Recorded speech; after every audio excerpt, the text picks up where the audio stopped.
tayo sa office ni Kissy.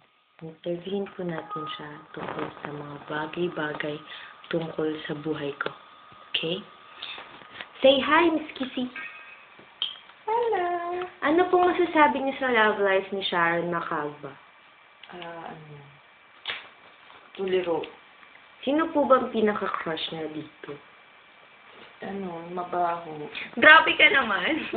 Naman. Sino? Mabaho ba yun? Napayat. Mabaho ba yun? Hindi natin masabi. Hindi Ba't ko pa di mo inamoy? narinig ko lang Sabi sa niyo, isang source mabaho daw na siya. I'd rather not name. Siguro napawisan lang siya. So, one time lang siya mabaho. Oo, baka nga.